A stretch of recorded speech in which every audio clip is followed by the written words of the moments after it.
Welcome to Soccer Morning on NASN. Here's your host, Jason Davis. Good morning, everybody. Happy Tuesday. Jason Davis here with you. Soccer Morning, North American Soccer Network, NASN.TV. Yes, I'm talking over Bono. Am I allowed to talk over Bono? Let me go ahead and just fade Bono out. We're not going to get to the good part of that song, Beautiful Day by U2, but it is what it is. Music today brought to you by our friend Brian Byrne from Soccer Cleats 101, who, by the way, was drafted by the New England Revolution in 2007, which is fitting that we're playing his playlist today because we're going to talk about the New England Revolution later on in this show. If you missed it, Boston Magazine dropped a story about the New England Revolution, specifically about the Krafts, the owners of the New England Revolution. The title of this story, it pulls no punches. The Krafts are the worst owners in the league, with an asterisk. Asterisk says that league being MLS, of course, because the Krafts are revered within NFL circles. But when it comes to MLS, they are wanting, for lack of a better word. And we will talk about that story in Boston Magazine, which for the people who live within the soccer bubble, you, me, some of you, not all of you, but with those of you who live within the soccer bubble, none of this is new. None of it's groundbreaking. The cheapness of the Revs, the surface that they play on, not attracting players, the atmosphere within Gillette Stadium for a soccer match not being up to par. All of that is old news. We know all this. You've heard me call on this show for changes in New England. And it's frustrating as an MLS fan to see that club existing as they do when everybody else is moving forward. And I respect Brian Bilello, sorry, let me get his name right. The man in charge of running the Revolution for the Krafts. I respect that guy. I think he does as much as he can. Works as hard as possible to make that team as relevant as possible. But there's only so much you can do when you're playing in a cavernous NFL stadium, on turf, with football lines, second-class citizens in your own building, 40 minutes from the city, no public transportation, all of this stuff outlined in the Boston Mag piece. Kevin Alexander is the author of that piece, by the way. Give credit where it's due. Hopefully we can snag Kevin to maybe talk about the background of doing this. Again, not groundbreaking stuff, but anytime you take that story, take it out of the soccer bubble and drop it into the mainstream, I'm for it.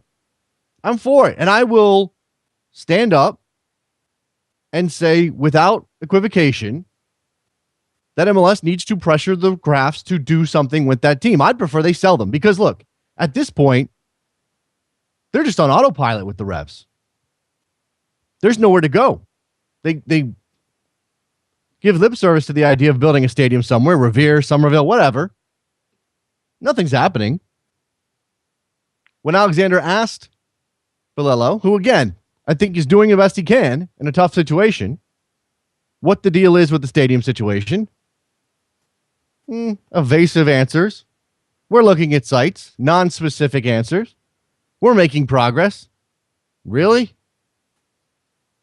Making progress. What exactly is making progress? The Revolution, and we'll throw DC United into the mix because they are still trying to figure out their stadium situation, dealing with the politics of Washington, D.C. But then their ownership group has completely pulled out. They've cut their staff. The product on the field last year was a disaster. This year, maybe less of a disaster, but only because they bought in to cost-effective MLS veterans. Nothing spectacular happening in D.C. and probably won't until they get that stadium built. Now, but this is the ownership group in D.C. that's fairly recent, fairly new. And yeah, I guess if you want to point to toe here and say, what are you doing? Why'd you buy this team if you're not going to put some money into it? It's fair. But the Krafts have been around since the beginning.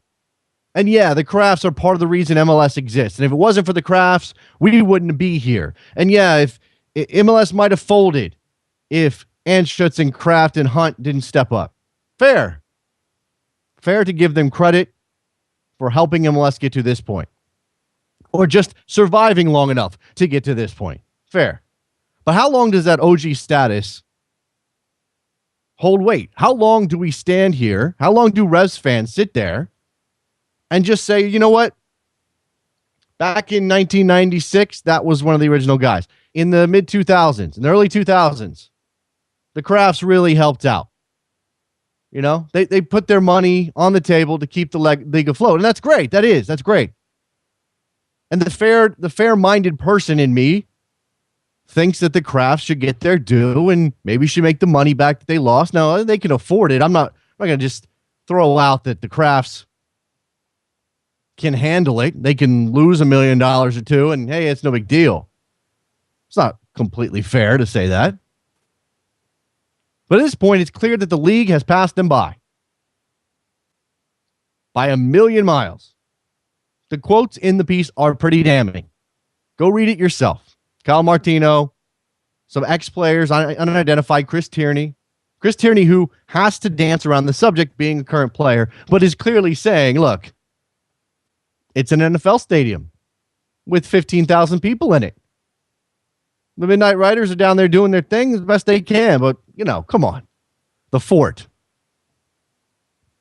The Fort is, man, if that was the Fort we had during revolutionary times, we wouldn't be a country right now. Sorry, guys. And I'm sure people within the Fort, within the Midnight Riders, are aware of this. I feel like they understand what's happening. They're frustrated. They want their team. One of the gentlemen interviewed, I don't have his name in front of me, doesn't have a car, lives in the city, he has to get a ride 40 minutes to Foxborough to get to a game. All he wants to do is support his soccer team. And I lived in Boston. I didn't have a car. It was great. It was fantastic. Loved it. Ride the T everywhere. Get a bus if you need it. He can't do that to Foxborough. He's got to get a ride. He's got to rent a zip car for the day. He's got to... What is he going to do? Take a train somewhere else and then a $50 cab ride? That's ridiculous. I mean, I know that this is sort of assumed knowledge on the part of MLS. We're all sort of standing around saying we know this. We don't even think about it anymore. It's just a thing that happens in New England. This is just the way it is in New England. They're playing in a giant NFL stadium on turf in front of 15,000 people. While Portland's got a packed stadium and Seattle's got 40,000 in the stands. And really,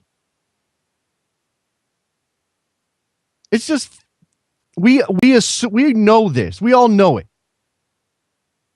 But does the rest of the world know? And here's the problem in Boston as it exists and why it's important for Kevin Alexander to write this piece, whether it is in depth and uncovers new information or not. There's not a whole lot of new information there. But what is there is taking it outside of the soccer bubble and putting it in the face of the mainstream. Now, they may not take notice.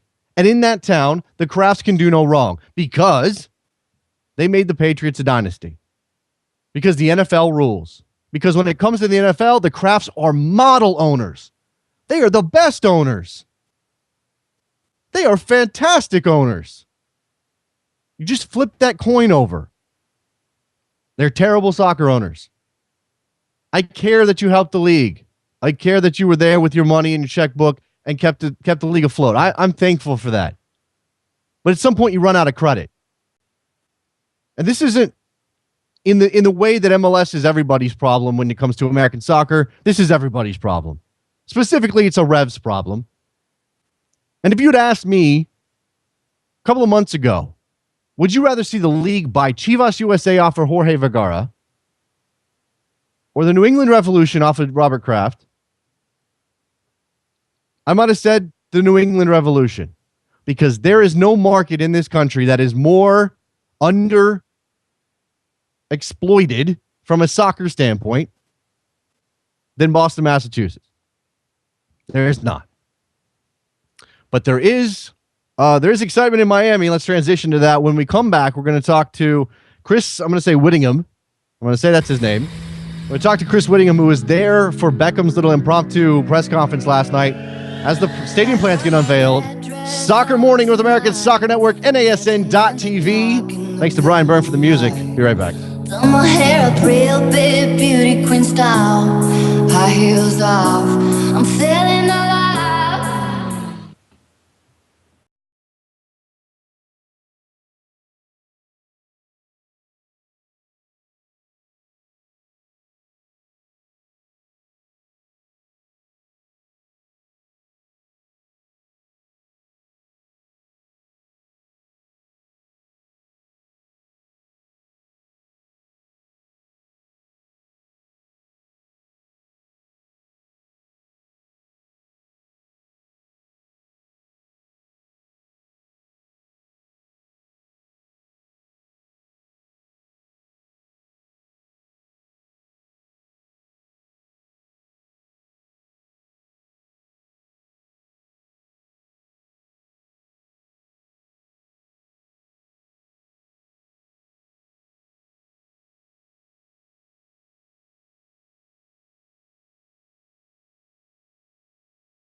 to Soccer Morning on NASN with Jason Davis. Back on Soccer Morning, joined now via Skype by Chris Whittingham. I did it again. It's Whittingham. He just told me it's We worked on it during the break. I know. You know what? It's too many Brits in my life, too much accented influence in my life. And nothing against those guys, but we have Birmingham in England and we have Birmingham in Alabama, and sometimes and we have the player for Cardiff City that goes by Whittingham. So I feel you there. I might not be aware of that particular player for Cardiff City. I'm not up on my Cardiff City roster, Chris. But okay. I will say Whittingham because it's a good old American name. Chris is the sports director at WVUM, the University of Miami student station, and he works at 104.3 AM 790 The Ticket in Miami.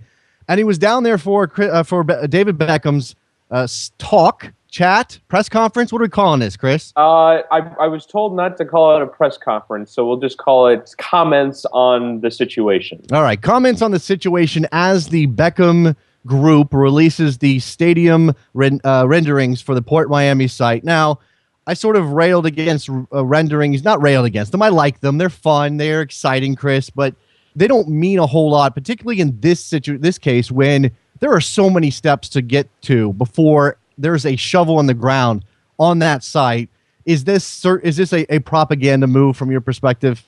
To me, what it is a power move because they have to negotiate with Miami-Dade County. They have to convince all the people at the Port of Miami, which is basically the big cruise lines that want to get in the way of them stealing their money opportunities, and basically saying, this is our stadium, this is what we want, and we don't have any other choices. We wanted you. I mean, they did propose other alternatives, but the thing that they want is the stadium on the port, this beautiful looking view of the Bay of Miami and the Miami skyline. And basically the renderings are their vision for what they want this soccer stadium to be. And they can sort of present this to the county commission, and they're going up to Tallahassee today. They can present it to them and say, this is what we want. This is what we want to do. And this is our only choice.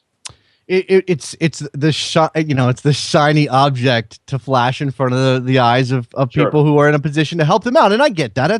It's absolutely a reasonable way to go about it. It's a little cart before the horse, but I suppose that's part of the deal. Now, what I was struck by, Chris, and I'm on Twitter. I'm constantly on Twitter, and I see someone put up a link to a local Miami station. I think it was the NBC outlet, and I click on it just in time for the 6 o'clock news, and sure enough, they lead with David Beckham. Now, it happened to coincide timing-wise, and this is smart, incredibly smart on the part of Beckham's people to get him in front of the cameras exactly at 6 o'clock as the local news starts. But they're leading with him. Is that an indication of how infatuated the city is with Beckham, or is it a timing thing? How would you describe that? The one thing I learned before Beckham got here when I was sort of reading up about him is that he knows exactly how to use the media. And I think yesterday was a prime example. Had two separate events, the first of which involved his real estate advisor, John Altshuler, to explain the stadium and get that in front of the cameras. That was at around 11 o'clock, which was, of course, right in time for the 12 o'clock news. Right. And then the press conference yesterday with Beckham was supposed to start at 5. As sort of the time goes on, you're wondering, where is this guy? You all of a sudden start to realize, they want to set him up for the 6 o'clock news for all the stations to carry him live. And you mentioned NBC6. I went to the Heat game last night. I was talking with the sports director at Channel 10. They went live for 9 minutes running that at the top of the 6 o'clock newscast. So I imagine they had to scrap a lot of their rundown. I do think for now it's a celebrity affair, but I also think that the local stations and local media in general are starting to find out that there is passion for soccer and they can service a certain part of the community that hasn't been serviced before by leading their 6 o'clock newscast with David Beckham. Yeah, it was interesting to hear the anchor, and I think she was a fill-in. I think she said she was sitting in for someone. When Beckham came on camera before they went to him live for his comments, it was, there he is looking hot. I just sort of, my head sort of exploded, but I guess, in a way that's sort of the Miami vibe. And Miami never short on subtlety. Apparently not. Now, I got the sense watching him, and look, it's easy to sort of paint David Beckham as the big dumb soccer player. And during his career, he didn't have to do a lot of he didn't have to talk a lot at length about things. He could sort of, dance around some subjects, say how committed he was. I'm happy to be here. I'm happy to do this. I want to win a championship. The Derek Jeter route. I suppose you could call it that. In this situation, watching him, and you said 9 minutes, it felt even longer than that. He was certainly knowledgeable, and he certainly comes across committed, and he certainly seems ready to answer the questions, which I was impressed by. I mean, maybe that's a low bar, but I was certainly impressed by it. Yeah, and the thing that's amazing to me is that David Beckham comes as this international superstar, and you would think that day-to-day dealings of being an MLS owner and trying to negotiate a stadium deal with the city of Miami that's been burned by a stadium deal relatively recently, that maybe he doesn't sweat the details nearly as much. But he's off to Tallahassee today to meet with state senators. I would have said that was above him at some point. He seems to be involved in dealings with county commissioners and know the details of what's going on. And I think that bodes well for him as an owner of a team going into the future. You would think, oh, how involved is he going to be? Is he going to be in Miami? How much of the details is he going to sweat? And if he's sweating the details as it relates to dealing with county commissioners, which I imagine is a concept that's totally foreign to him, it does seem like he is committed as an owner. Now, this is very much a carpetbagging situation for David Beckham. He has picked out Miami because, well, for a lot of reasons. I mean, obviously soccer passion, as you mentioned, but Miami's got a certain character about it that fits the Beckham brand in a lot of ways. And he said a couple of times, I'm going to be spending more time here, or last time I was here. It's clear he doesn't spend a lot of time in Miami. I think in a lot of places, particularly a town that's maybe more blue collar, that would be a problem and the fans would not like it very much. But I suppose in Miami with the celebrity culture, that's not an issue at all. Well, we did have some problem with celebrity owners because the Dolphins owner, Stephen Ross, came in and then brought in like Serena Williams and Mark Anthony and all these sort of random celebrities. So I'm not sure how much of a fan will be of that, which is basically owner in name only. But if he is going to live here on a semi-regular basis, if he is going to commit financially, if he is going to use his name and celebrity to attract big names, a manager, and obviously with the 3 designated players, get big names there, I think that would be fulfilling his role, and I think the city would be okay with that. Mentioned the Tallahassee trip, which is today. Now, this is not just Beckham traveling to Tallahassee in order to lobby on behalf of a bill that would benefit his club. It's all of the pro sports teams in Florida, if I understand it correctly. What is this? What exactly is the bill? What's the tax credit? What exactly is this?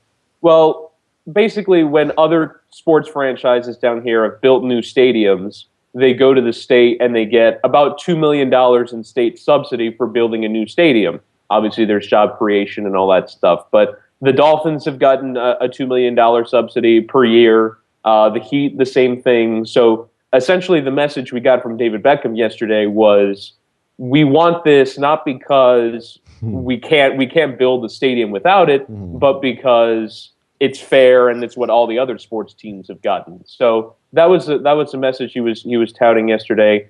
I don't think it's imperative that they get this money, just based on the fact that they're willing to sink $250 million worth of private money into a new stadium. But I do think they made it publicly seem like they need it a little bit. That basically they just want to be on equal terms with the rest of the sports community. It seemed to me that it was very much, he painted it as sort of it's a fairness thing. If those teams get it, we should get it, which was interesting. Now I think that he could curry some PR, some good PR vibes if they passed on it, especially in this period with so much pushback against tax credits and subsidies for stadiums. But okay, sure.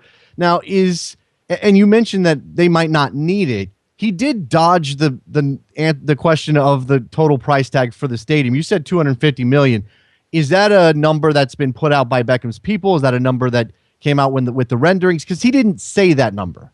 Yeah, and the real estate guy that we met with in the morning also dodged numbers, but I was just giving a general ballpark figure that it's got to be somewhere in that range, just based on their ambition for what it is that they want to do. So I've read that in certain places, and they've sort of mentioned that as a ballpark figure. But that's all I was using that as. I mean, sure, they clearly want to build a signature stadium in MLS. So if they're going to do that, if they're going to build it on the water and build it with all these beautiful vistas that look out to the bay, it's going to take some serious private dollars. And I would say that as a ballpark figure. Now, obviously in Miami, we've been burned before with price tags on stadiums, then they become twice what they were originally set out to be. But that would, if I was to sort of guess what would the ballpark figure be, that's why I said that number. Now the money behind Beckham, because essentially he's the face, and as much money as David Beckham has, he doesn't have this kind of money. Mm-hmm. The money behind him is Marcelo Clore. How visible has he been, and how much of an influence do you think he is on all of this, all of the machinations within the city of Miami to get this done? You mentioned that David Beckham thing. It reminds me of that Chris Rock bit where he says, Shaq is rich. The man who signs his checks is wealthy. And I think that's what Marcelo Clore is. And we actually we got an article about him in the Miami Herald last week. I read that, and not really a whole lot of detail as it relates to his role, but I've spoken to a few other people. There is the sense that he will be the day-to-day Miami man of this brain trust.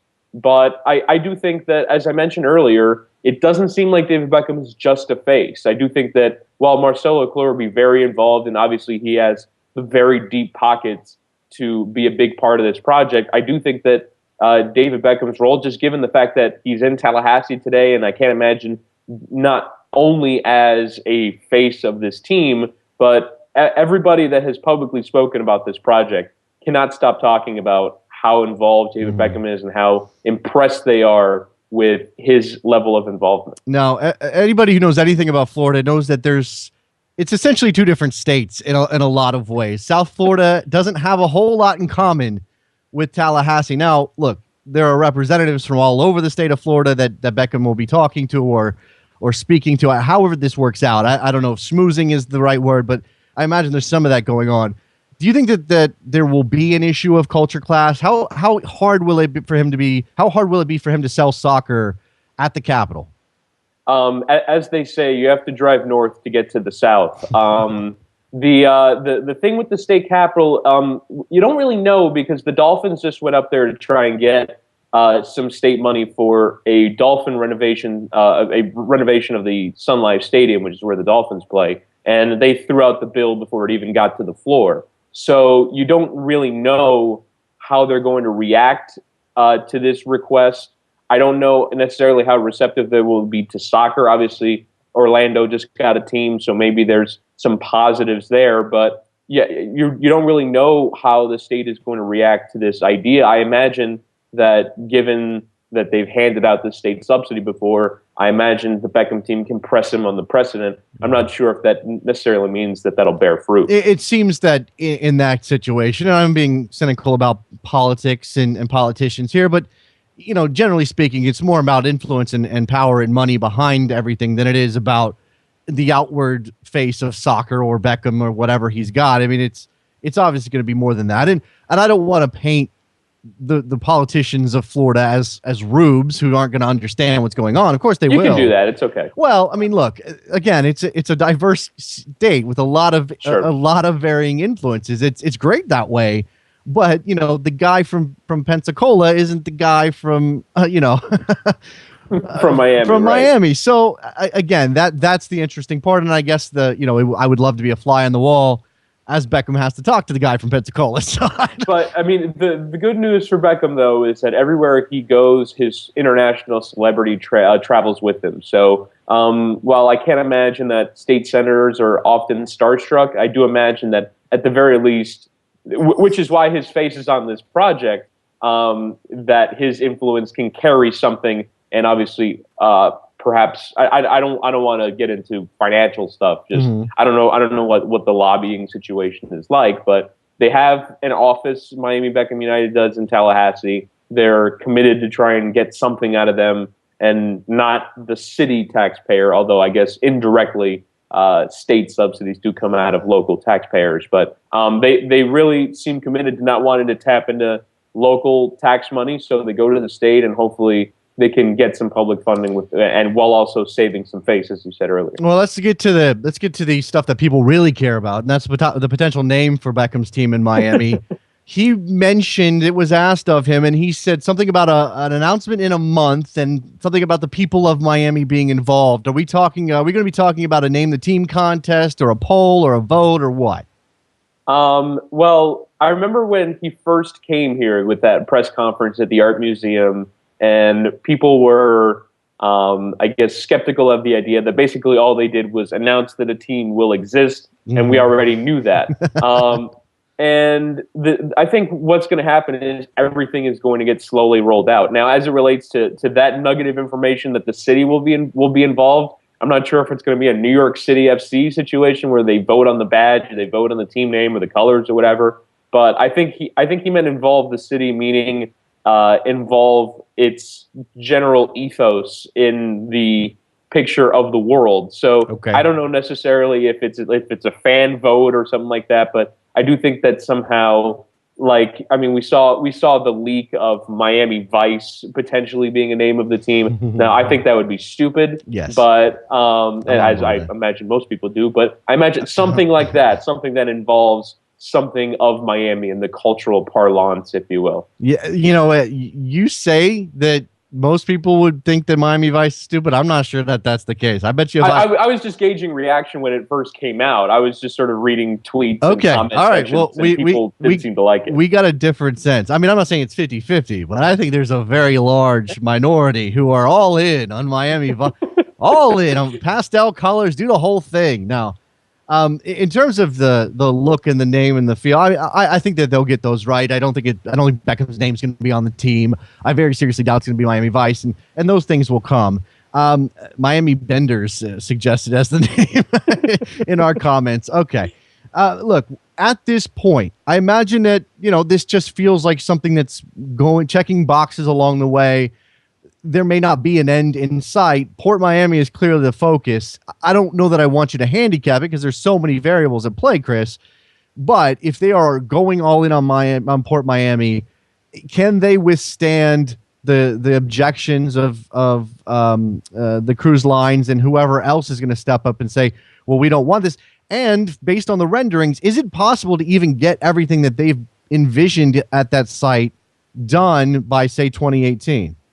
The 2018 goal, I think, is actually not too ambitious, given that they are, I guess, determined to play at a temporary site. So at least that buys them some time. You're right. Fighting this is going to be a difficult one because there's obviously a lot of influence at the port. The one thing that I guess the Beckham camp can hold up is that they've been wanting to do stuff at the port for years, and nobody's ever stepped up to do it. Right. So Royal Caribbean kind of has to put their money where their mouth is if they're going to object to this, because that area of the port, as was mentioned yesterday, cannot be used for maritime purposes, so they can't park ships there. So they have to do something touristy in that section, and they haven't done anything with it. Right now, it's just a one-story office building and some parking spaces. So if they're going to object, they do have to come strong. But obviously, with these cruise lines, with Carnival, with Royal Caribbean, with everything that happens at that port, there's obviously is big influence and big money. So they do have to fight it. Chris Whittingham, sports director at WVUM, the student station at University of Miami, and also from 104.3 The Ticket in Miami, giving us some insight into the Beckham chat yesterday, the comments and the plans there. Appreciate the time, Chris. Very good stuff. Thanks a lot, man. All right. Thanks, Jason. All right, let's take a break. When we come back, maybe a little bit more revs. Certainly, we'll talk about the FIFA shenanigans that happened yesterday. Soccer Morning, North American Soccer Network, NASN.TV. Stay there.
Welcome back to Soccer Morning on NASN with Jason Davis. Back on Soccer Morning, just a couple of minutes ahead of Adam Jardy from the Columbus Dispatch, who will join us to talk about the change at the top for the Crew. Mark McCullers out.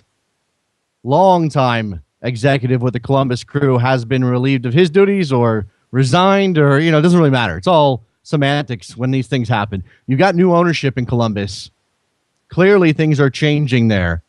And remember that Mark McCullers is the guy who was in charge when the Crew signed that disastrous TV deal that has caused an uproar among their fan base. They still don't have a stadium sponsor. They've been trying to do that for years. My understanding is correct. They've missed their season ticket goal, which is ambitious, but probably doable. So Mark McCullers out. What does that mean for the Columbus Crew? A team that started very well in the 2014 season.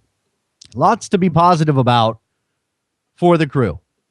And this is the thing you can say about the Crew. A team that felt very MLS 1.0. Now, they have their own building. It's nothing special. It's not Sporting Park. It's 7, 8, 9, 10 levels behind Sporting Park. But it's their own building. And it's something. So they're at 1.5. MLS 1.5, the Columbus Crew. But the look of that team, the feel of that team, the vibe that they present, needed some refreshing. And rather than, and I don't know if you give the Hunts credit or not. I don't know how this works. I mean, I never liked the multiple club ownership. After a certain point, MLS got over that hump. Didn't need that support anymore. Had people interested in buying teams. Was always good to get owners out of multiple clubs. We still got Anschutz with 2. Got to get the Dynamo sold to somebody who's going to take them to new heights. But the Hunts sold the Crew to Anthony Precourt, who stepped in, has said a lot of the right things. Has said many, many right things that would have me excited if I'm a Columbus Crew fan. And they're moving in the right direction. You could say, well, they're still behind the curve when it comes to stadiums. Yeah, they are. But they have a chance to get there because they have somebody in charge who is actively pushing them forward. An owner, sorry. The man writing the checks is actively pushing them forward.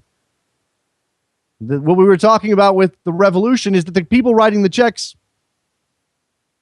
no. Pushing forward? Why? What are you talking? We're good. We got Gillette Stadium for free, rent-free. 17 more dates to get people out to Patriot Place. Come on out to Patriot Place. Do a little shopping.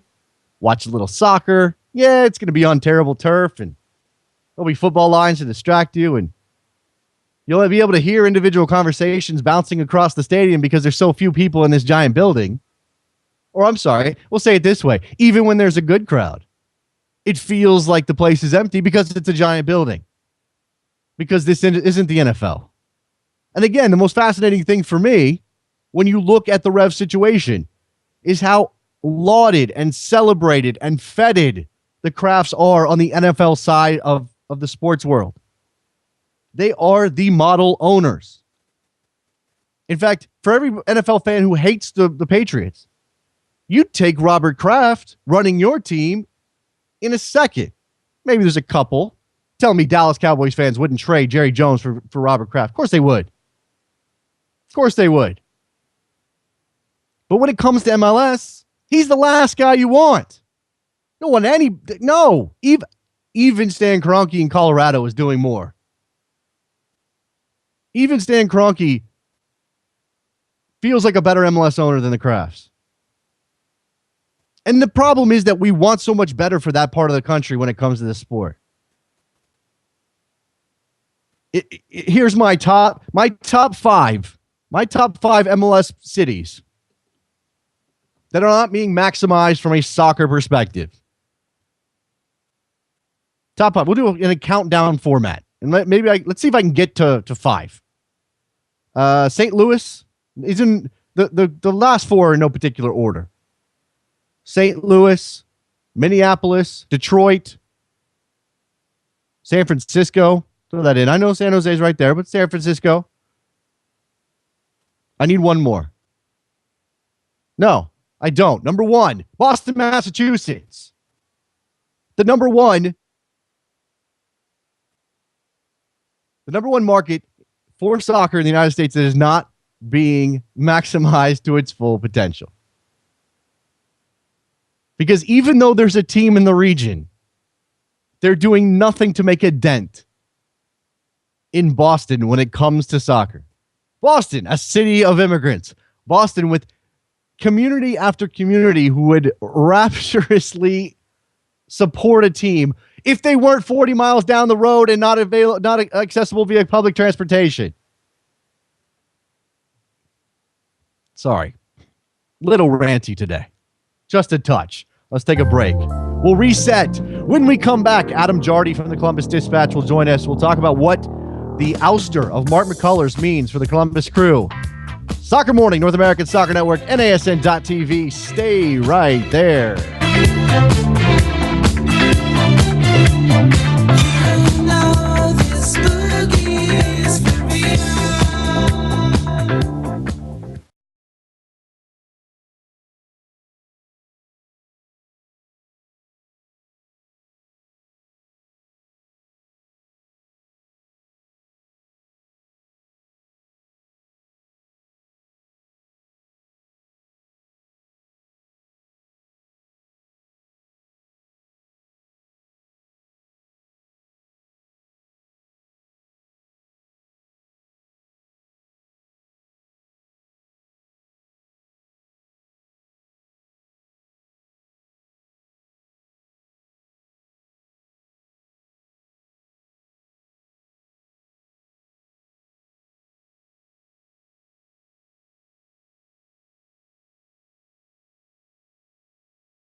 Welcome back to Soccer Morning on NASN with Jason Davis. Back on Soccer Morning, transitioning from one MLS 1.0 team to, I called them 1.5 at one point. Adam Jardy from the Columbus Dispatch joins us, covers the Crew for the Dispatch. Hi, Adam. How are you? Hey, I'm doing all right. How about yourself? Is MLS 1.5 too harsh on the Crew? I would argue it is. When you have the first soccer-specific stadium, you probably have to say they're 1.0. Okay. Well, I mean, 1.0 is the original MLS. When we're talking NFL stadiums and bad fits, that's where the Revs are right now. I put the Crew a half step up the ladder, Adam. Okay, I see your point, and yeah, I'd say that's probably accurate. The new scoreboard's pretty nice, though. Okay, new scoreboard. That's not going to catch on fire as far as we know. Good times in Columbus, except for Mark McCullers, who has been ousted as the team president. Adam, he's been there forever. He's one of those MLS team figures that you sort of take for granted, and now he's gone. What precipitated this move? Well, I know that he was expecting that this would probably be the last year for him at the Crew anyway. He signed a contract extension back in 2011 with Hunt Sports Group, and with Anthony Precourt coming in and reevaluating everything, the writing was kind of on the wall that Mark probably wouldn't be back. I think just that I'm not sure that there was. I can think of one main thing that probably was the final straw, which is the TV deal that they have. But when you look at their key business goals, there's a number of them that are still in progress, and they still really haven't made any measurable success in. And so I think when you look at those and you look at what his job was asking him to do, he's done a lot of great things during his time in Columbus, but he just wasn't quite getting the results that Anthony Precourt wanted. So when he looked ahead to 2015 and where he wants the team to be, Mark wasn't part of that picture. Now, those business goals that you mentioned, I mean, among them, season ticket goals. I know that they've been looking for a stadium sponsor for quite some time, and that hasn't come around. And you mentioned the TV deal, and I'm going to start there. Lots of upset in the Crew community over the TV deal. McCullers directly responsible for that? How much of a role did Precourt have in rubber stamping that deal? Because ultimately, if I'm a fan, if McCullers is gone, but I'm still laying this at the feet of the owner. That's fair. But at the end of the day, when the owner's the one that signs the checks and he's the one that runs the team, someone else is probably going to take the fall for something like that. True. And I think it's fair to say that Anthony Precourt had at least some input into the TV deal. I don't think any of them expected the negative backlash that they've gotten. And really, at the end of the day, Anthony's done a pretty good job of distancing himself from that, whereas Mark has been sort of on the front lines from as soon as the deal was announced, trying in vain to defend it and trying to try to cast some light on it and say that, there's a league mandated 75-mile blackout radius, and then the league confirms there is no blackout radius. And then Mark says, I'm sorry, I misspoke. Yes. And then when I talked to Mark later last week, he said, we have to agree that there is no blackout. The games are available on television. There's not a blackout. And at that point, I basically just had to quote him at his word because I wasn't quite sure how else to respond to that, because there obviously is a blackout. So as time went on and as this TV deal festered a little bit more, the one person consistently in the news with it was Mark McCullers. Yeah. So unfortunately for him, I guess, he was put in the position where he had to be the one defending it. He didn't do a very good job of it. And I think that was probably the final indication that they needed to say, all right, it's time to move on. Yeah, as you said, he was probably going to be moving on eventually anyway, particularly because he was so tied to the previous ownership regime. But I guess he did. He went down with that TV deal ship, and he can't defend it well because it's indefensible, Adam, in my mind. Right. So that's absolutely. And when he does say provably false things, like there's a league mandated blackout radius, and that's not the case, it's going to be tough to keep him around. But what does this mean? And I know the release and sort of the review of it, we'll get to his legacy in a minute, but the review of McCullers' time there and talking about him leaving says that a national executive search will begin immediately. Well, what does that mean, and where do the Crew turn? Because there are only so many quality soccer guys out there. Well, I don't know that it's necessarily... I don't know what their number one priority, at least publicly, is to find a quote-unquote soccer guy. Okay. The person that they hire, they will be tasked with the business side. I mean, for a long time, Mark McCullers' job was both team president and general manager, which made for weird decisions on the technical side between a general manager, a technical director, and a coach, all of whom were supposed to see eye to eye on things and mostly didn't. So this new team president, whoever it is, won't have any sort of real say into the technical side of things. That's why when they hired Greg Berhalter, they made him the head coach and the sporting director. So he has full reign over everything that you'll see on the field on Saturdays in Crew Stadium.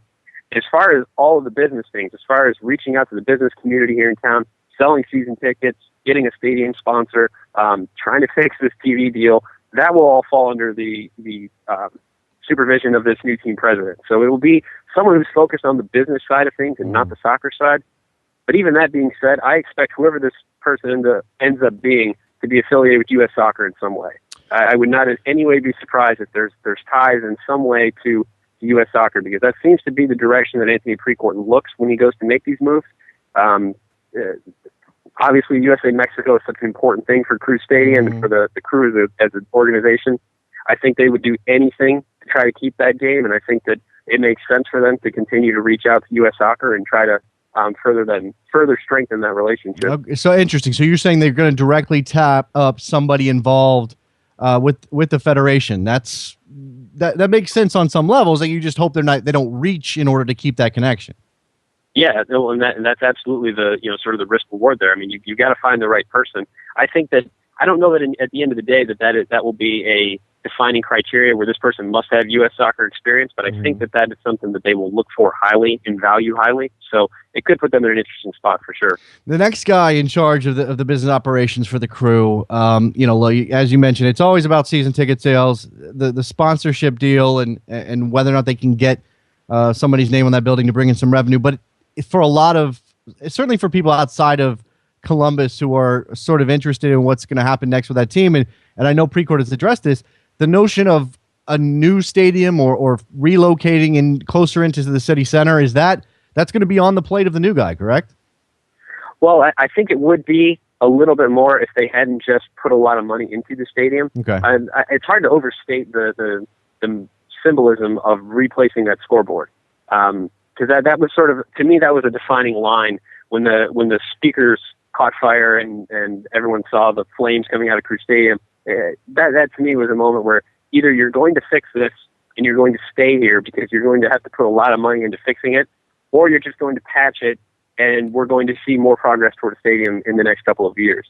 To me, the fact that they invested as much money as they did into that stadium, as well as a lot of the other things they've done, they just renovated the locker rooms, they've upgraded some seating, they redid some of the concourses. They put a lot of money and a lot of work into Crew Stadium this offseason, and to me that indicates that any talk of a new stadium for the Crew is a decade away, if not possibly more. It seems to me that the intermediate focus for now is remain at Crew Stadium, try to get all these other business goals accomplished. And something Mark McCullers told me last year, and so I guess maybe take it with a grain of salt, is that any talk of a new stadium in any way, shape, or form wouldn't be possible until they hit these business goals, because they just wouldn't be in a financial situation to try to build a new stadium.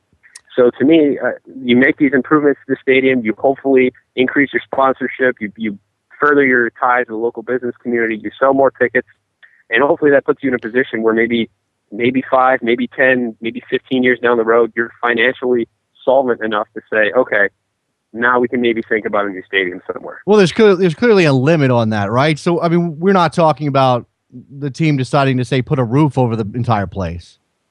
Right.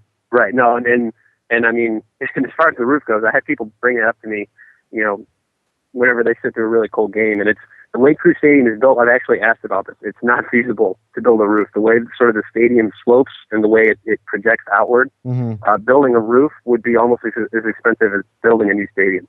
So I know that's not really an option. Yeah, the roof would have to extend a long way, and how do you support that structurally? Yeah, having been there and seen the place, I can imagine that would be difficult.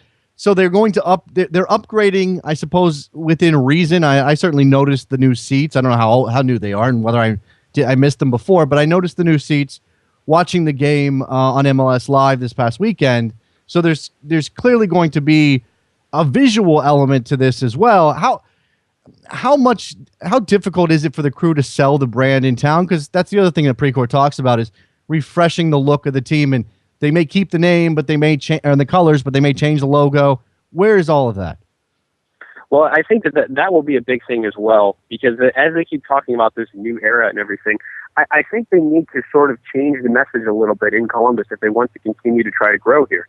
It feels like, for all of the progress that they've made, especially in the last couple of months since Anthony Precourt took over, it just sort of feels like there's almost an invisible wall for them in Columbus, where they can only get so much exposure, so much traction, and it just doesn't seem like they're really able to break through that.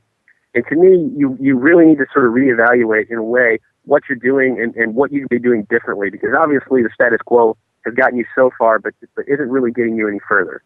So to me, if they continue to play this more exciting style of soccer that they're playing, if they win, which is very important in this market for sure, and if this rebranding that they're going through takes root, I think those are things that all really could help them as they try to kind of get through that, like I said, that ceiling. So, go ahead. Sorry. I seem to have lost Adam. Apologize for that. Adam Jardy from the Columbus Dispatch was joining us to talk about the Columbus Crew situation there. Mark McCullers out as team president, and they've obviously making a change there. It'll be interesting to follow the dynamics of the Crew. I was going to get to the rebrand, I say rebrand. I'm not sure that that's the right word. I suppose we would have to talk to somebody directly involved in the Crew, or Anthony Precourt himself, to understand if this is actually going to be a rebrand on any significant level. Where's the line between, these are like, corporate business words nobody who's a soccer fan really wants to think about unless they're at their job and it's not about soccer. You want to talk about rebranding and refreshing a brand and all of the, you don't really want to talk about those things. But I suppose it's a necessary part of doing business, and this is a business in the modern world. We saw what Kansas City did going from the Wizards to Sporting. A home run. Now, it helped that they built a new stadium that is an amazing place to watch a soccer match. Can the Crew change their fortunes in Columbus? Refresh their brand? Reinvigorate interest in what they're doing on the soccer field without a new stadium? They can do all they want to Crew Stadium, but there are obviously limits. No roof. We just got done talking about that. There's only so much money they're going to put into that building, particularly if they do have an eye on a move closer to the city center at some point in the future, be it 5, 10, 15 years from now. And they have to have a long-term vision. So really, what can the Crew do to make it better for themselves in Columbus? Don't change to scarlet and gray. Please don't do that. And Precourt has said that the colors in the name are the legacy, and he respects the legacy, and he doesn't envision changing those things. So is a logo change enough? What else would need to change in Columbus? And as I'm sure Columbus Crew fans who have either been there since the beginning or are incredibly invested in that team don't want to see a change. Maybe they even like the badge. I don't know. We all laugh at the Village People on the badge, but every team's got their every team's got their quirks that their fans come to embrace, even when the rest of the world laughs a little bit. That's what makes you feel like you're part of that community. Oh, you don't like our badge? You think that looks like the Village People? Screw you. We're Crew fans. We're going to go support our team. And that attitude can help. It can build support for a club, but there's only so much. There's only so much that can do by itself. There's a ceiling on that. So we'll see what the Crew can do with a refresh, a rebrand, a new look. They are playing some good soccer. They have 2 wins on the season. Bernardo Winor had a fantastic game, 2 goals for them as they beat Philadelphia this weekend. They obviously stomped DC in week 1. They can play some attractive soccer. They've got Higuain. They've got Arrieta. They've got Dominic Cordero and his blazing speed. You throw in Winor. You get Will Trapp, who's one of the more exciting young players in this league. You've got talent throughout that team. Michael Parkhurst is there now, leading the back line. There's talent there. Greg Berhalter is an exciting young coach in a lot of ways. But is that going to be enough? Now, what I didn't say when I was talking to Adam about the seats at Crew Stadium that I noticed, the new seats right there, right along the center line. Nice new folding yellow seats, because if you've been paying attention for very long, everybody knows Crew Stadium is a bleacher place. The entire bleachers. So they put in some individual seats. That's great. Maybe that they did that before. I didn't notice. But the reason I was able to notice in this particular game is because they were empty. Most of them. A large number of them were empty. And I'm not going to cast stones at the Crew and make attendance jokes. I don't think that does anything. Clearly, they have some work to do. I'm excited for the future of the Crew because they have some people in place now who are saying the right things. They had to back them up. But they have to back them up, but they're saying the right things. I'm getting some inside information. Maybe it's not inside, but I'm getting a tip here on Twitter that they may be looking at the rebrand with the Crew. I guess they have some signage around the park with no logo, no current crest in them. Pictures of Trapp and Higuain and Parkhurst. This is our Crew. No current badge. So clearly they're going to start phasing that out at some point. They're going to have to. All right. Phone lines are open. 347-756-6276. Again, my apologies to Adam Jardy. We dropped that call. The phone line crapped out. But it's working now. And if anybody wants to call in, talk about the New England Revolution, I'd love to hear from some Revs fans with that Boston Magazine piece dropping today. I want to hear from New England Revolution fans who are as frustrated with this situation as the rest of us are. Because you're the people that matter. Revs fans who go to the games, who pay for those season tickets, who go and deal with the terrible atmosphere. Those are the people that matter. That's why it's sad to see the state of that team right now. And again, there's the matter of sort of the waste of Boston, and then there's the matter of that team not being able to compete on level footing with the rest of the league or the better teams in the league. Now, parity will mean that the Revs can always be competitive on some level. But business-wise, image-wise, taking American soccer to the next level, if that's what you want, you should be worried about this. 508, you're on the air.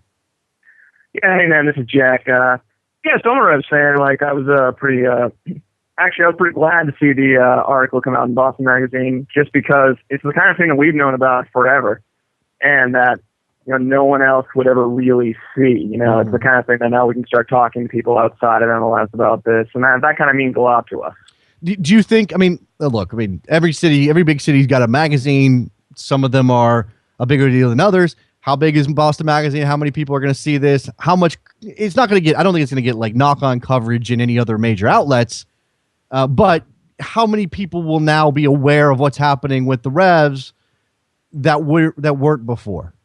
Well, I can actually speak at large to that. With Boston Magazine in particular, they just absorbed an older periodical called the Boston Phoenix, which went under not too long ago. So They have a much larger online presence than they do maybe with their print circulation. Okay. So this is the sort of thing that's going to get tweeted, get shown on Facebook a lot. I know people have already sent me this. It's like, hey, Jack, you're into that sort of thing. This is going to make rounds, I think. I don't know if it'll get picked up on wires or anything, but I know people are going to know what I'm talking about when I mention this. Yeah, it's obviously not news, so it's not going to be a wire story. I'm certainly aware of the Phoenix and was aware of when it died, so it's good to know there's some sort of connection there. I suppose that the next step, again, I mentioned that, and you said it. This is not new for us. If you're a soccer fan, if you're a Revs fan, this is not new. None of this information is surprising. You're not reading this looking for scandalous new evidence of cheapness on the part of the Revs. That's just the way things are. But to get the rest of sort of the sports world to understand it, and look, this is obviously going to be subject to some of that soccer sucks attitude that pervades. But for anybody who isn't of that attitude, who may not be paying attention to the Revs or may not be aware of, we got an MLS team, but just kind of lets it go. And certainly people who are fans of the Crafts for what they've done with the Patriots, Jack, this is going to be interesting for them to understand. Oh, yeah, absolutely. Whenever you think about people who do know New England Revolution, one of the few things that they might know is that, hey, the Crafts are involved and the team's not that popular, but they're so good with the Patriots. So therefore, the Revolution just must be sort of squandering for independent reasons of Bob and Jonathan Kraft. And, I usually have to say the same thing over and over again. It's like, well, maybe they could be doing more. Now, I said earlier in the show, I took the controversial stance that if you had asked me a couple months ago, would I rather MLS buy Chivas USA off the hands of Jorge Vergara or the Revs off the hands of the Crafts, I might go with the Crafts because there is so much unrealized potential in Boston as a soccer town. Now, look, go ahead. Well, it's funny you mention that just because not too long ago I was involved in this thing where we ended up flying a plane over the StubHub Center during a Chivas game, when they were playing the Galaxy. Right. And it's about the whole Vergara out thing. And now it's the sort of thing where, like I said, I'm a Revolution fan. I have been for a while. Now it's the sort of thing where everyone's who's emailing me and stuff is saying, oh, well, you should fly a plane over the Crest. Now you should fly a plane over Gillette. So, yeah, that's my personal cross to bear. And, yeah, it's just the sort of thing where, we go from, one, troublesome owner to another. I don't think the situations are totally equatable, by the way. No, they're not. They're not. No. This is the sort of thing where, the Revolution are stalling out, whereas Chivas USA was driving off a cliff. This is true. Yeah. Certainly, the Vergara and Vergara. Look, Vergara was running a team that was actively involved in litigation because there were, allegations of discrimination and breaking of American laws. That's not the case in New England. And I don't want to. I don't want to. Like you said, they're not equatable necessarily. It's just from a frustration standpoint. You know, Chivas USA has sort of been moribund for a little while, but they're the second team in that town. And they never felt like they were going to get off the ground to begin with. But the Revolution, having had the success they've had, having, again, being, you know, within the general sphere of influence, and the only reason they're not in Boston is because they're owned by the same guys who own the Patriots and have a ready-made stadium that doesn't fit them at all. For them to be there and to not be tapping into any of the potential of Boston is the thing that drives us all nuts. Oh, Absolutely. yeah, sure. And like, if I were to bring this full circle, I think what really ended up doing regarding with regards to Chivas USA is just like the amount of press coverage that he got, especially the whole Real Sports with Brian Gumbel piece. Like, you know, I think that added just a lot of fuel to the fire, and that's where maybe MLS just decided enough. Yeah, you don't. So, you know, it's good to see this sort of thing in the press, just like saying, you know, it's like, oh man, crap, what are you doing? Yeah, it's not going to rise to that level because, again, there's no litigation involved, there's no lawsuit. Yeah, but you certainly hope that the pressure on MLS, and when I say MLS, yeah, I mean Garber and MLS HQ, but really what I mean is the rest of the owners in the league, to say, because I imagine, look, if you get all of the MLS owners in a room and Bob Kraft's not showing up, it's going to be Jonathan, if anybody goes from the ownership group for the New England Revolution. But when you get those guys in a room, sort of the specter of what the Krafts did for MLS still has a large part to play in how much they're willing to push the Revs as an organization. So I get that. Someone needs to finally say, whether it's, you know, some of the younger owners in this league or some of the owners who are more aspirational, somebody needs to finally step up and say, hey, look, we love what you did, Bob, or Jonathan, or whoever was representing the Krafts today. But this is holding us back. And right now, you're the black mark. I mean, it's Chivas in New England. You're the black mark on our league right now. There's so much more potential. And I know building a stadium in Boston is not going to be easy for anybody. But they've had 18 years at this point, Jack, to not have gotten there. Go ahead. Well, I gotta imagine that in like that secret boardroom, you know, that's not exactly an unpopular opinion, and like, you know, this is all speculation on my part, and just that maybe it doesn't get voiced that much. But like, you know, I gotta think that we're gonna start seeing more and more at current pace, more and more things that start giving, like you said, younger owners a bit more onus to just speak their mind, speak up, you know, do what's best for the league. Do you advocate for any kind of popular fan movement, a la the Chivas thing? Do you actually think that Revs fans should do something together, whether it's a protest or a walkout or a banner or whatever? You know, I'm really not the guy to talk about that sort of thing. I can say that in the case with Chivas, I mean, you know, like we were hearing from Chivas fans, and so, you know, somebody floated the idea for the plane, and we went to the Chivas groups with this, and we're like, yes, absolutely. So, you know, I mean, basically what I always advocate when people are talking about this sort of thing is, you know, if you want to do something, do it. I mean, like, you need to be your own manifestation of the fans' will, like, and that sort of thing. I don't know if that makes any sense, but that's probably the best I can summarize it right now. All right, understandable. Thanks for the call, Jack. I appreciate it. No The Revolution in the news in Boston in some manner. Got some clarification. The Phoenix and Boston Mag didn't combine in any way. Just make sure that's clear. I guess the editor from the Phoenix jumped to the magazine when the Phoenix closed. So this is going to be a story. It should be a story. It's just whether or not it gets any wider publicity, again, outside of the soccer bubble. Now, is WEEI going to pick up on this? No, they're not. They're not. And you're not going to be able to call in, pick up the phone, and say, hey guys, I want to talk about the Kraft Revolution story in the Boston Magazine today. They're going to hang up on you. You're not going to get past the call screener. Now, you can fake the call screener out. But really, what good does that do? Because again, within the city of Boston or in the general New England area, the Patriots are the gold standard. They may not be as big historically as the Red Sox, but right now, if you were going to rank Boston ownership groups, it'd be probably Kraft's number one. They've won titles. They pay their players. They had some issues, but they pay their players. They're smart about it. They've got an incredible head coach who not everybody likes, but is very successful. They've got a a building that they built that themselves. Gillette Stadium, they built that themselves. So it's hard for me to imagine anybody really going at the Crafts. 774, you're on the air. Hey, Jason, it's Alex from Massachusetts. Hey, what's up, Alex from Mass? What's up? Hey, sorry, I just I just got in, so and I'm sure you've touched upon a lot of this stuff, but the article obviously for those of us who live up here is nothing new. Right. I mean, we see it. I was just at the match on Saturday, and it's a struggle.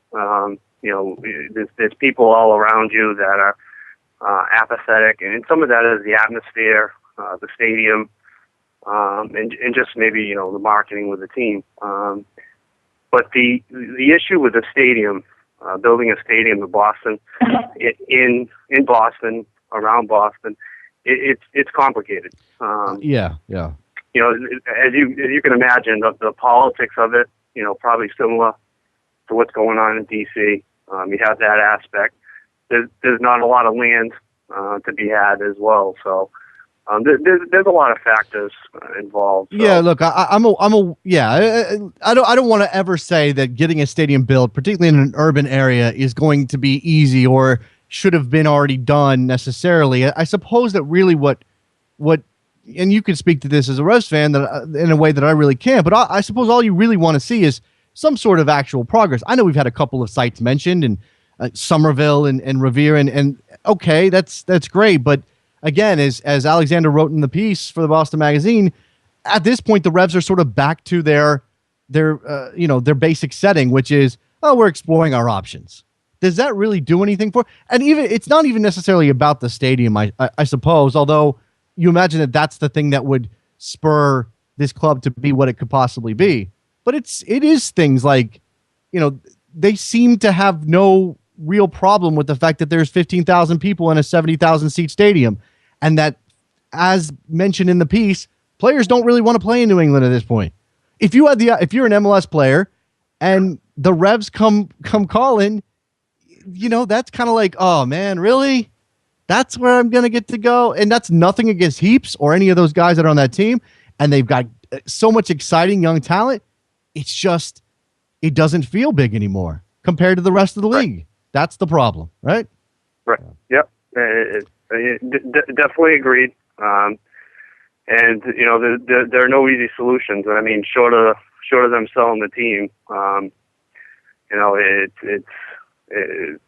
well, okay. Let me ask you, Right. because you said short of selling the team, should Revs fans be pushing for MLS to move the Revs on? I mean, I don't know that you can do that. I don't know how you dislodge the Crafts. Well, and this is something I threw out there on Twitter. There's a connection between Bob Kraft and Don Garber. So, there's a relationship there. So I guess my question is the league really going to put pressure? No. I mean, Don Garber is basically the commissioner because of Bob Kraft. Right. If I'm not mistaken. Okay. Bob Kraft approached Don Garber when he worked for the NFL. Mm-hmm. And that's how he became commissioner. So I don't know if the league's really going to put pressure. It's a good that all of that is in play. All of that is in play. The personal relationships, the fact that the Crafts stepped up when the league was in trouble. All of that is in play. And again, at some point, you have the credit has to run out only because, again, they are wasting a potential amazing market in this league. This is unfair to you guys as fans. There are just so many reasons to finally say, "Hey, Bob, thanks a lot. Thanks, man. You did so much for us, and you were such a great supporter of American soccer." But really, and it's not. Here's the thing: do we blame the Crafts? I mean, if you had the opportunity to have this club, you didn't really have to think about it. It runs itself, essentially. I mean, I don't mean that for Brian Bilello and those guys, but I mean it's there. You don't have to worry about the stadium because that's taken care of. There's always going to be a certain soccer market in New England, whether it's families or the hardcore who actually will make the trek to Foxborough. So essentially, they don't have to do anything. They're not being prodded in that direction, at least from our perspective. That's the issue. Right. Yeah. Right. So and like you said, I don't, the stadium, obviously they're not losing money like DC United. So Right. they're not getting, that pressure there, that financial pressure either. So it's tough. It's, as a fan of the club, it's, you go to the games and it's, you're there for the team. You're definitely not there for the atmosphere. That's for sure. Absolutely not. Well, man, I'm glad you're still going out and supporting them again. This is one of those things in sports, and soccer has a rich history with it, where we sort of separate the people that are running our teams that we love and the team itself. You're out there rooting for those guys. You're supporting that team. You're proud to wear the colors, but that doesn't necessarily mean you're on board with what ownership is doing, if you know. No, exactly. We support the team, and the great thing about the team itself is they have a lot of players from New England. Yeah, that's and including the coach. So Tierney, Caldwell, Fagundes, Charlie Davies. So they have that local feel to it. But like you said, you separate supporting the club, backing the players, and from what their current situation is. So.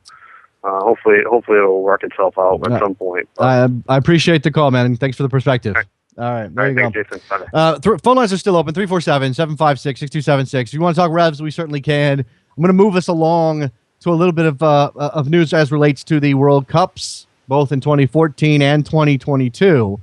Let me start with Qatar and what's going on there. The ongoing story, the pressure FIFA is continually under in regards to the Qatari World Cup, not just in relation to the bribery scandal as revealed by the Telegraph. Again, we've just sort of bullet points there. Not sure that's even related to vote buying for the Qatari World Cup. It doesn't seem like enough money. Maybe there was more coming along. Jack Warner is notoriously corrupt. This is nothing new on that end.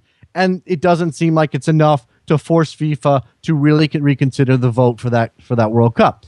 But the more important issue, and the thing that I got upset about when we talked about the corruption scandal, is that the real issue in Qatar is the number of people dying to build that country, and specifically to build this World Cup, if we want to keep it in a soccer context. And I was fascinated to see Deadspin pulled into the PR battle over the human rights issues in Qatar yesterday.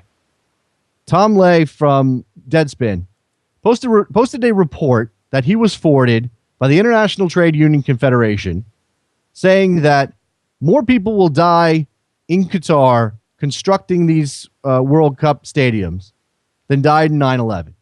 The ITUC estimates that 4,000 migrant workers will die before the 2022 World Cup, an estimate based on mortality trends previously reported by embassies within the country. For example, 191 Nepalese workers died in 2013, compared to 169 in 2012. 400 Nepalese workers have died since 2010, when the World Cup was awarded to Qatar. 218 Indian nationals have died in 2013 working in Qatar, according to figures from the Indian embassy there.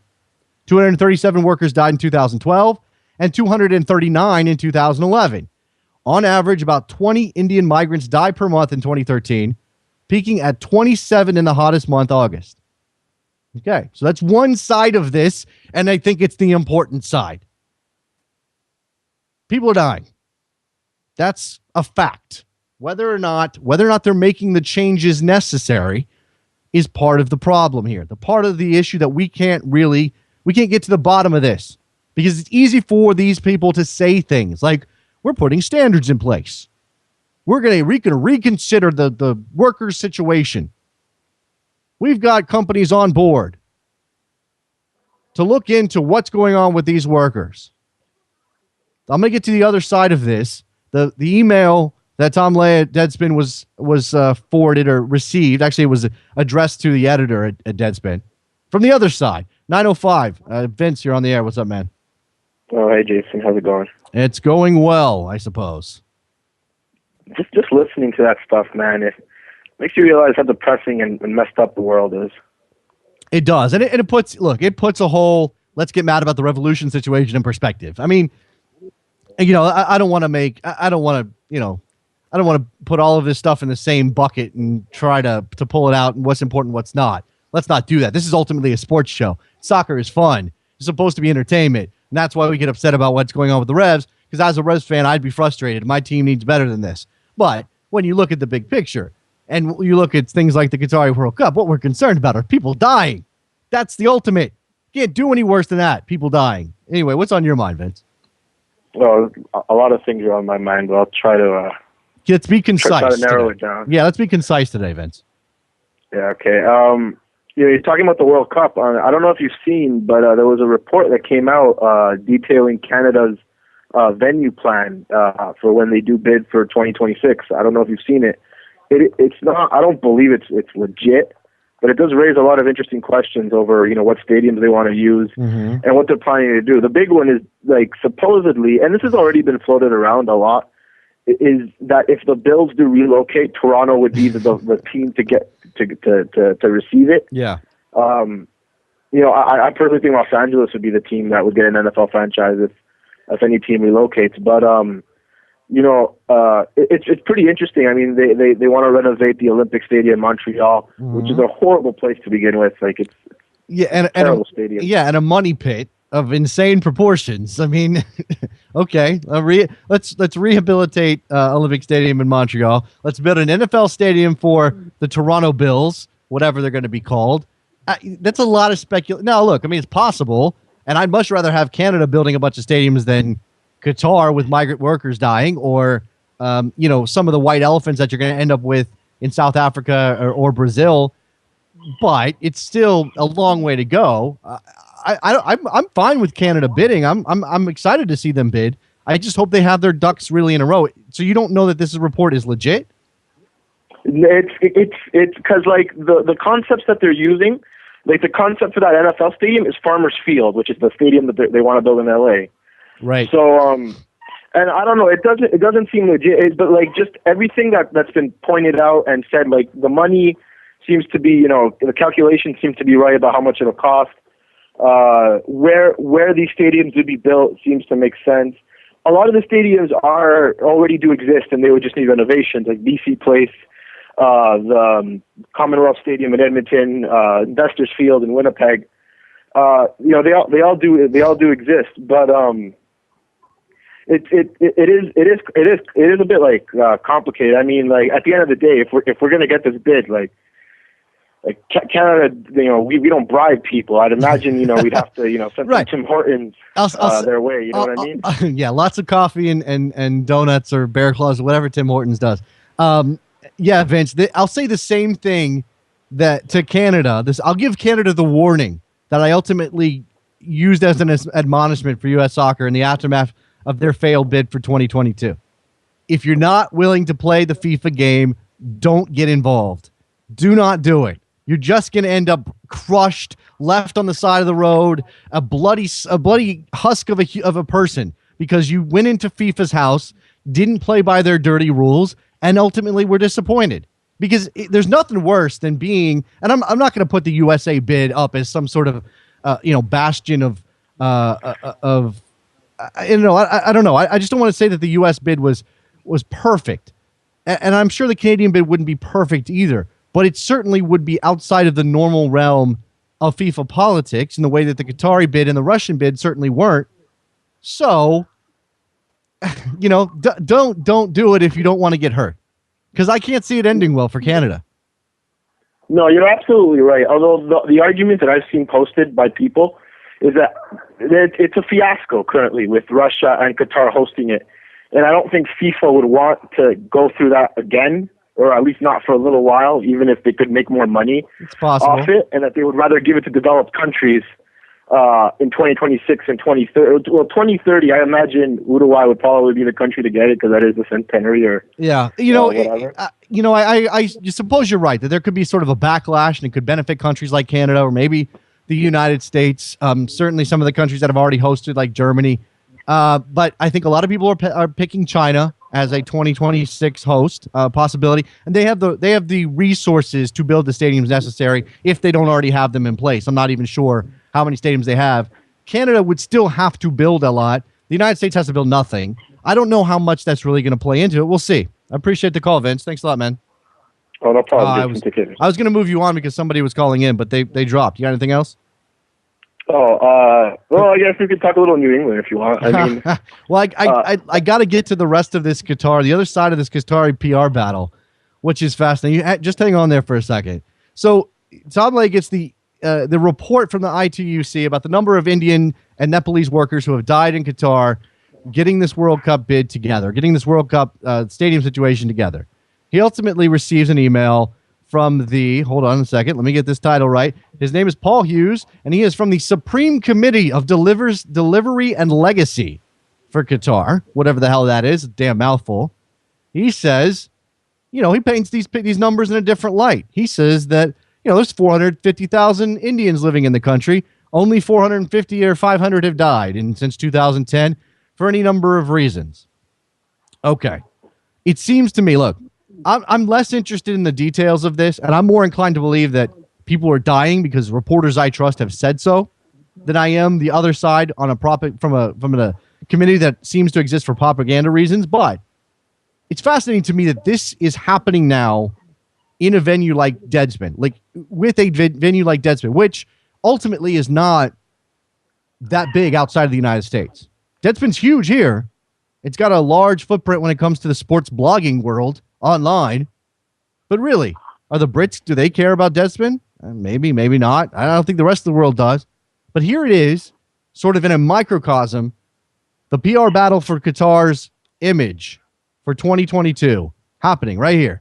There's a report sent and then an email sent. Interesting stuff. All right, Vince, got anything else, man? Vince. Hello? Yeah, what's up? Just quickly on this guitar stuff, Jason, it's unfortunate that me personally, I've become numb to this kind of thing because on the day I turned 18, I kind of just realized that the world sucks and everything's money, Jason, and that no matter, we can complain, we can talk about it, we can protest. At the end of the day, unfortunately, the kind of change that we would like to see is probably not going to happen. Yeah, no, absolutely not. It's a frustrating time. All right, I'm going to move you on, Vince. I appreciate the call, man. Oh, no problem, Jason. All right, there you go. Look, Melena's making a good point on Twitter, and I really kind of spaced over it just because I read the headline at Deadspin. The headline at Deadspin, report Qatar's World Cup expected to take more lives than 9/11. I'm scanning this, and I'll admit that I didn't read it in depth, but I'm scanning some of these numbers. I don't see a mention of 9/11 in the report. Perhaps the ITUC used that language. I do think that Melena's got a point, that it's an interesting comparison to use. It seems like it's meant for shock value. Clearly, it's inappropriate for a lot of reasons. But the issues that are involved in the death of migrant workers in Qatar are something we should care about. Absolutely something we should care about. And again, let me just say this. For all of the Americans out there who are interested in seeing Qatar lose the World Cup, don't let it be just because you want it to end up here. Think about it a little bit more than that. I'm okay with the World Cup, with Qatar losing the World Cup. I don't think it's going to happen. I think it's still a long way to go before we get to a point where FIFA actually makes any sort of real movement on that. But I'm fine with them getting the World Cup taken away. I don't need it to come here. I would be ecstatic if it did. But that's not why I want Qatar to lose it. Let's just have our priorities in the right place. Sorry to moralize. I really don't want to do that. But this is a difficult issue. Speaking of FIFA and FIFA shenanigans, they've got a former FBI investigator looking into looking into the corruption surrounding the 2018 and 2022 bids. That's happening right now. Supposedly independent, supposedly able to investigate FIFA with a free hand. Michael Garcia is his name. And yet when he showed up to FIFA last week, unannounced, and started talking to members of the executive committee about the process for the 2018 and 2022 World Cup bidding, a plan was hatched in the halls of FIFA among some of those executive committee members. And the plan was to oust Michael Garcia. Let's get him out of here. He's bugging us. Wait, he's looking into stuff we don't want him looking into. We got to get him out of here. Now, the Guardian piece on this is hilarious because it says some FIFA executives wanted to defenestrate him from the organization's ethics committee. They wanted to, literally throw him out the window? It's raining FBI investigators. But the details are fascinating.